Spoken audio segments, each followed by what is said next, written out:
தமிழக அமைச்சரவையில் விளையாட்டுத்துறை அமைச்சராகவும் விளையாட்டான அமைச்சராகவும் இருக்கக்கூடிய ஆதவ் அர்ஜுனா அவர் ரொம்ப முக்கியமான ஒரு கருத்தை சொல்லியிருக்காரு. உலக அளவில் எந்த ஒரு நாட்டிலையும் எந்த ஒரு மாகாணத்திலையும் யாருமே சொல்ல முடியாத ஒரு சிறப்பான ஒரு கருத்தை அவர் முன்மொழிஞ்சு இன்னைக்கு வரைக்கும் அதை பற்றி வருத்தமே படாமல் இருக்கார். சொல்லி சில நாடாச்சு. விவசாயத்தை விட மிகவும் கடினமான ஒரு துறை என்றால் அது விளையாட்டுத்துறை தான். இப்படி ஒரு கூறுகட்ட ஒரு அமைச்சரை எங்கேயாவது நம்ம பார்த்துருக்குமா? இந்த நாடு என்ன நாடு? விவசாயத்தை பெரும்பகுதியாக நம்பிக்கிட்டு இருக்கிற நாடு.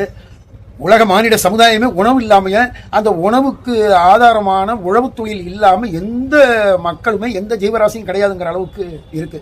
அதனால தான் வள்ளுவர் சொன்னார் 2000 வருஷத்துக்கு முன்னாலேயே, சுழன்றும் ஏர் பின்னது உலகம் அதனால் உழந்தும் உழவே தலை அப்படின்னா. என்னன்னா, உலகத்தில் எத்தனையோ தொழில்களை பிழைப்புக்காக அண்டி ஓடி ஆடி பண்ணிட்டு இருந்தா கூட அவர்கள் எல்லாத்துக்குமே அடிப்படை ஆதாரமாக விளங்குவது விவசாயம், அதாவது உழவு தொழில்.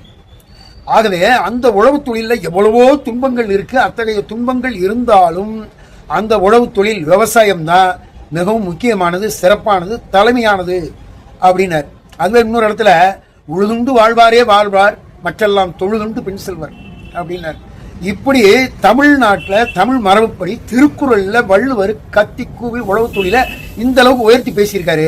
ஆனா லாட்டரி சீட்டு வித்துட்டு ஜெகபோகமா வாழ்ந்த ஒரு ஆளு ஈஸியா, அதாவது அரசியல்னா என்னன்னு தெரியாது, நிர்வாகம்னா என்னன்னு தெரியாது, ஒரு பிரியத்துல ஒரு ஆர்வத்துல ஓட்டு போட்டவர்களால இன்னைக்கு அமைச்சரா மாறி உட்கார்ந்து இருக்கக்கூடிய ஆதவ அர்ஜுனா சொல்லியிருக்காரு, விவசாயத்தை விட விளையாட்டுத்துறை தான் ரொம்பவும் கஷ்டமானது. விளையாட்டு என்பது விளையாட்டை எடுத்துக்கல, எல்லா துறையுமே கடினமான துறை தான். எதுவும் உலகத்தில் எளிமையானதும் கிடையாது. ஆனால் அவை எல்லாவற்றிலும் விட மிகவும் கடுமையான, ரொம்ப துன்பம் விளைவிக்கக்கூடிய, துன்பத்தை தாங்கி அந்த விவசாயத்தை பண்ண வேண்டியிருக்கு.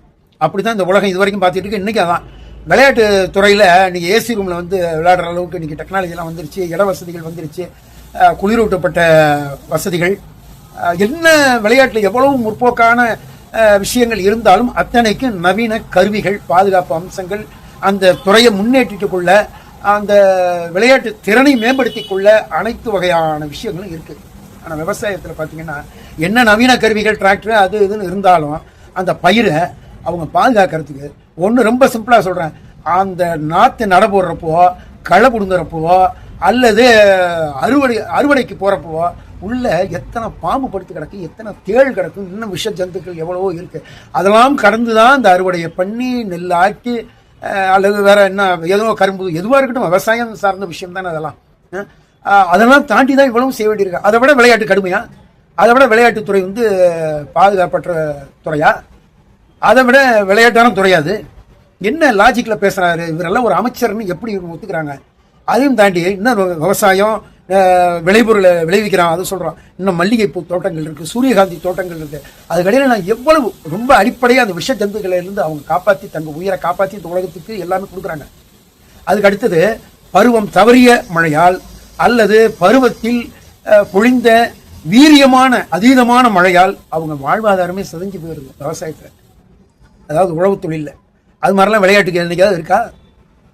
இது என்ன அடிப்படையில் பேசுறாரு? அதாவது மேடை ஏறி மைக்க பிடிச்சி பேசினா எது வேணாலும் பேசிடலாம். நம்மளுக்கு இன்னைக்கு ஒரு சமூக அங்கீகாரம் வந்துருச்சு, அரசியலில் ஒரு அங்கீகாரம் கிடைச்சிருச்சுங்கிறதுக்காக எதை வேணாலும் சொல்றத கேட்கறவன்லாம் கேன போயிடாம. ஏன் இந்த மாதிரி இப்படி ஒரு ஆளை ஒரு அமைச்சராக இருந்தா நாளைக்கு அவர் பட்ஜெட் போடுறப்ப என்ன சொல்லுவாரு? இல்லைங்க விவசாயத்தை விட விளையாட்டுத்துறை தாங்க ரொம்ப ஜாஸ்தியாக கஷ்டம், அதுக்கு தொகையை அதிகமாக ஒதுக்குங்கன்னு சொல்லுவாரா? எல்லாத்தையும் தாண்டி எனக்கு ஒரு பெரிய வருத்தமும் ஒரு சந்தேகமும் ஒரு வேதனையும் என்ன விஷயம்னா, ஆவுன்னா அங்கிருந்து டெல்லிக்கெல்லாம் போய் போராட்டம் பண்ணானுங்க விவசாயிங்கிற போர்வையில் லேவிஷான நபர்கள். இங்கேயும் இன்னைக்கும் விவசாய அமைப்புகள் இருக்கு, கூட்டமைப்புகள் இருக்கு, எவ்வளவோ சங்கங்கள் இருக்கு. இவங்க யாருமே ஆதவ அர்ஜுனாவுக்கு எதிராக ஒரு கண்டன குரல் கொடுக்கல, அறிக்கை கொடுக்கல, வீதிக்கு போராடலை. அப்ப அவன் ஆதவ அர்ஜுனா சொன்னது உண்மைன்னு ஒத்துக்கிறாங்களா இவங்க?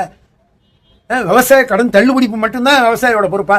விவசாய துறைக்கோ அல்லது ஒரு விவசாயிக்கோ ஒரு தன்மான குறைவுன்னா அதுக்கு அவங்களாம் போராட முன் வர மாட்டாங்களா? எங்களை மாதிரி ஆளுதான் போராடணுமா? இதெல்லாம் எடுத்து சொல்லணுமா? இதெல்லாம் எங்க கொண்டு போய் சொல்றதுன்னு தெரியல.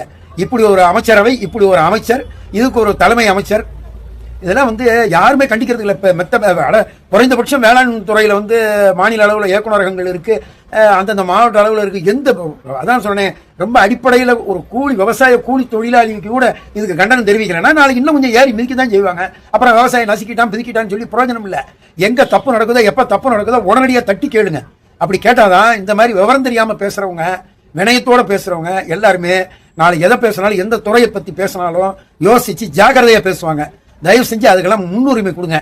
அதுக்கு முன்னெடுத்து உங்க பொற்பாதங்களை முன்னால இந்த போராட்ட காலத்துக்கு நோக்கி வாங்க. நன்றி, வணக்கம்.